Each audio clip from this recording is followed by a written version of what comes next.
Hey everyone, it's your buddy Josh. I've wanted to do this reaction video since it happened to me on stage. So this was during the shooting of my last special, 4 Stories. And there was somebody in the audience who was hammered and she just kept talking. And so it really fucked up the flow of the special. It messed up a bunch of different jokes. And when I was editing it, all my people were like, hey, you got to take this part out. But it's such a true experience for what happens to comics every weekend. I was like, nah, we're leaving it in. So let's just get right into it so you can see where I was in this story. And I tapped the dude on the shoulder who's sitting in front of me. Hey, you got to go. Hey, you got to go. But this is in the middle of shooting my special, guys. Right? And so, and I kind of pride myself on just not taking bits and pieces from different shows, just showing you an entire show, right? So I was, the entire time she was distracting me talking, because I kept having to think, am I going to throw her out? Am I going to throw her out? Am I going to throw her out? And at this point, I had just hit my limit. Hey, you got to go. Hey, I'll finish the story. You got to go. You can't. Yeah, I'm so sorry. I'm so sorry. There's a mic right next to you. I'm not going to be able to any of this. Now you can see, by the way, right there, I am a tiny bit, fluster's not the right word, but you can see, or I can see, because I know me, I'm thinking in my head, how am I going to do this? How am I going to cut this together? And anytime you throw somebody out, it changes the energy in the room entirely. What is the audience was so good beforehand. What's it going to be afterwards? Like all of that I can see in my face when I watch that. And so like, I'm like, oh, you can see the difference in my face. Honestly, just that beginning of that, when I'm telling this story initially, I can tell in my face, I'm preoccupied with that woman. It's kind of bananas to go back and watch like this. All right. I'm like, okay. I take the shirt off. Hey, I'm going to say this one time to you and only one time to you. No, look at me. I'm going to say this one time to you. If I have to tell you to quiet down again, I'm going to have to ask you to leave. This is my one time. I'm totally with you. Okay. Just wanted to say that out loud one time. Okay, guys. By the way, she sounds so drunk. By the way, Josh. But it's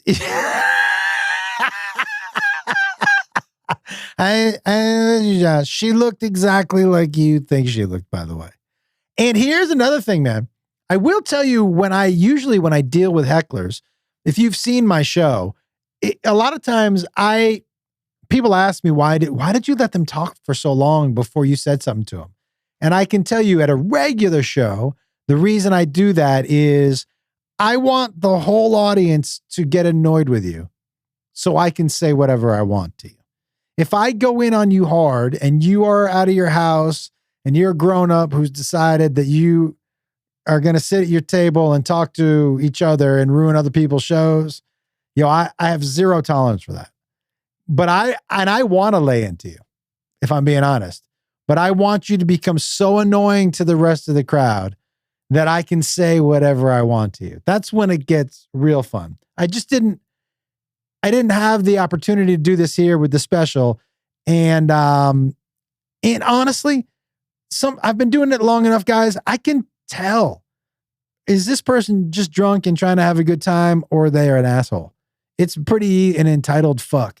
It's pretty easy at this point in time. I've been doing it long enough to be able to figure it out. All right. I want you to stay. Cool. Thanks. No, dude, you're good. 4 more footsteps and you'd have been fucking out of here. I'll tell you that right now.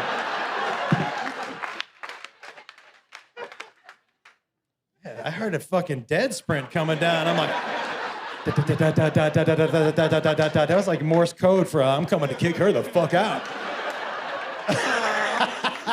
I did. That person was on a dead sprint down the aisle. I was like, are somebody rushing the stage? But so at this point in time, I've warned her. But I also know, I've done this for a long time, people that drunk don't get not drunker.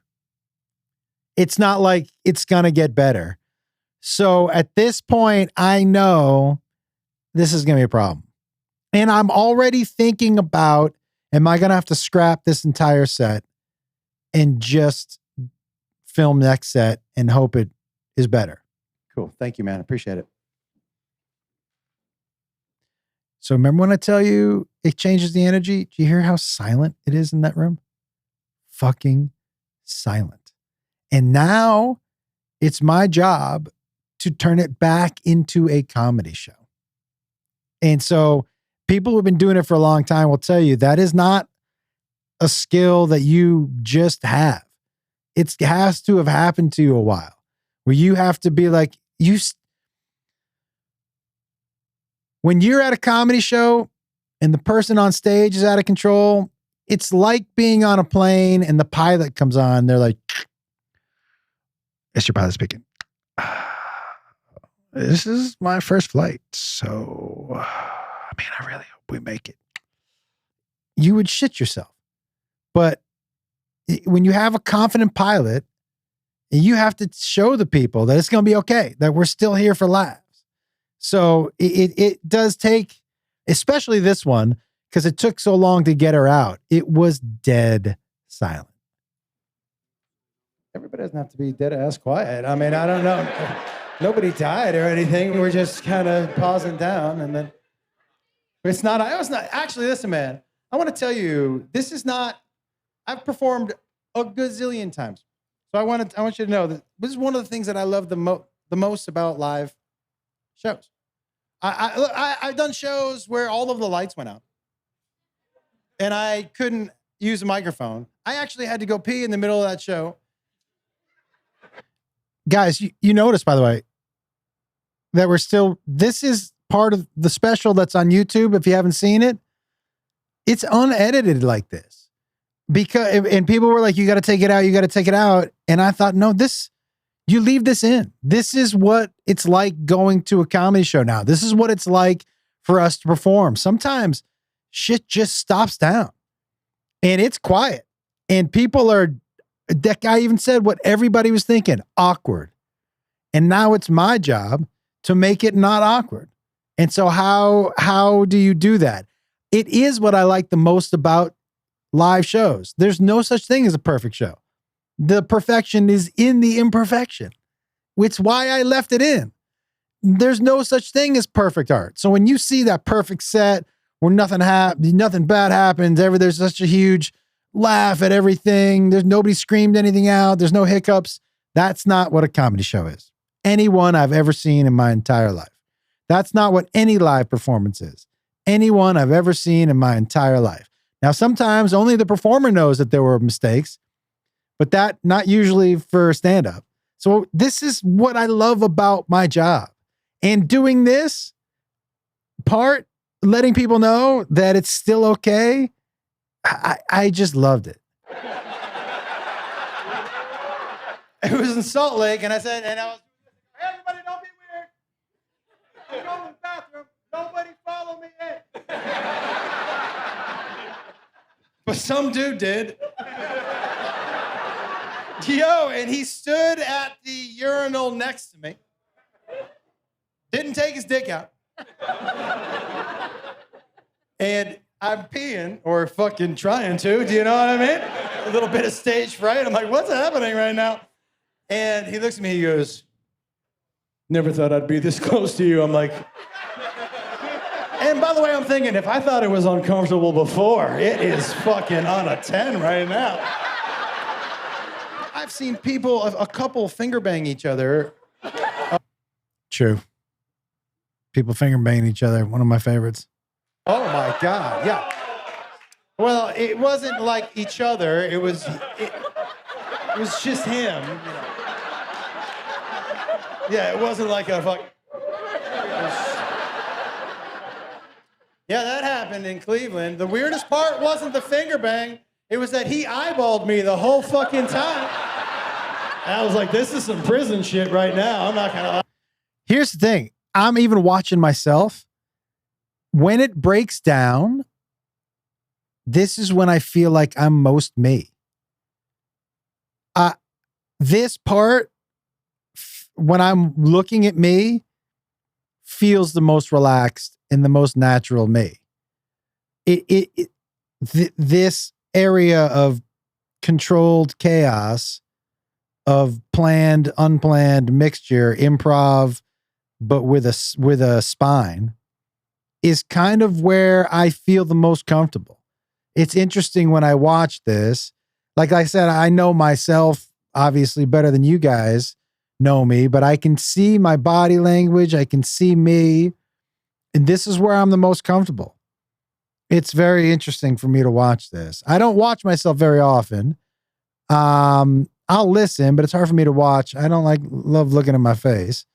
So, but yeah, I can really tell that this is where I feel like, oh, this is, and I do remember from the show after this moment is, to me, when the show really kicked into gear the most, because it was in my comfort zone. I mean, I'm hard, but whatever. Yeah, so what my point is, I like live shows, man. And it's one of the reasons I recorded here in a place like this. Because it's awake, it's alive. There's a fucking energy in here.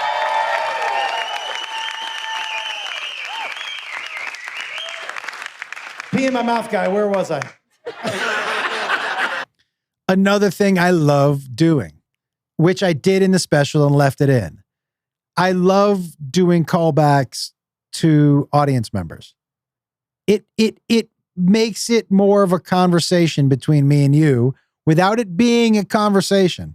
It makes you feel like you were just in somebody's backyard watching your friend tell stories, because I'm including you in the conversation. But I always love to go back. My best shows are a blend of talking to people, comedy, and music and callbacks. So it feels like a weird variety show conversation. But Pee in My Mouth guy during this show was a gem, an absolute gem. A weird nickname to have.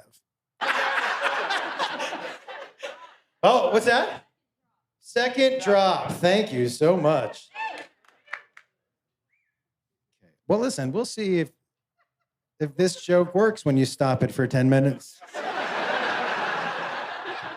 Legit. That was a major concern.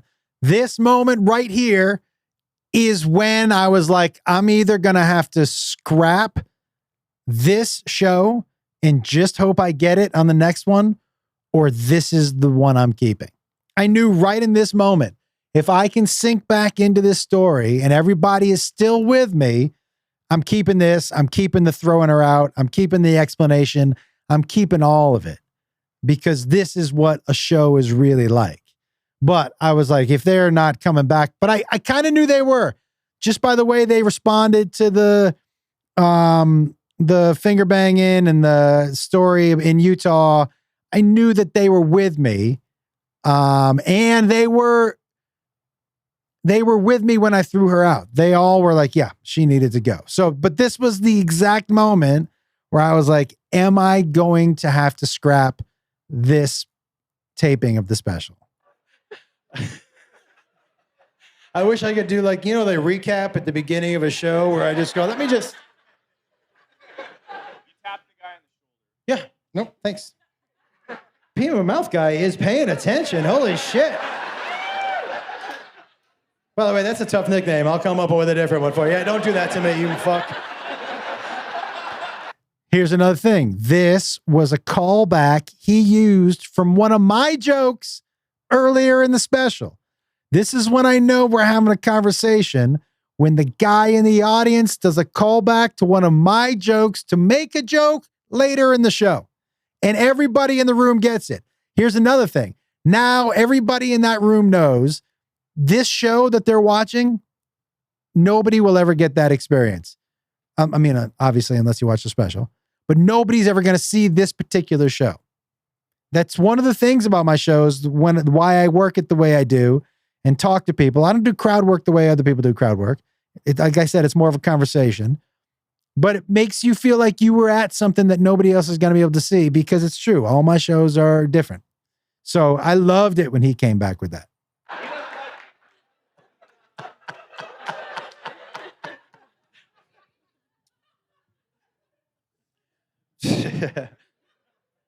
So the and the okay.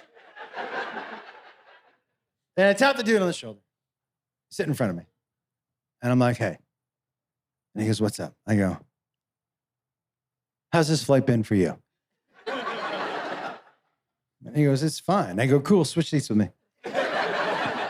And he was like, what? I go, dude, I don't know if you know this, but back in this row, you have to be willing and able to assist. I'm just not anymore. So just switch seats with me. And he goes, dude, I don't want to sit back there. That seat doesn't recline. Guys, you know, I walked on the plane 100 milligrams of confidence. I am now 100 milligrams of anxiety. And I'm trying to explain to this dude, yo, man, this is where the heroes sit. Do you know what I mean? This is who helps the survivors off the plane, bro. I can't even help myself right now. I need you to sit here. I'm 100 milligrams of anxiety, guys. I'm trying to explain to this dude why he's so important. And he stands up and he says this to me. He goes, hey, dude, if we crash, everybody dies. Doesn't matter where you sit. This is when I knew I was just waiting to tell that joke. If they were with me, if they were all laughing, which they were, because I know that joke, that punchline works. If it didn't get the response that I knew it was supposed to get, yeah, then I got to scrap it. And I did. And if you had a camera looking the other way, when I said it with my back to the audience, I smiled, because I was like, I am so excited to keep this taping, to show people throwing her out, to keep the audience interaction, and to make it different than anything anyone else had ever made. Nobody has done this with their special. No, everybody takes out the imperfections. And so it was like there are very few times now I've been doing this a long time, where I'm like, oh fuck, that was amazing. That was awesome. I've never felt that, or I've never done that. This was one of those times. It was so cool. So proud of this special. I hope everybody has seen it. If you haven't seen it, go check it out. 4 stories on my YouTube channel. I'm going to be doing more reaction videos to my bits. Thank you guys so much for listening, and we'll see you out there on the road.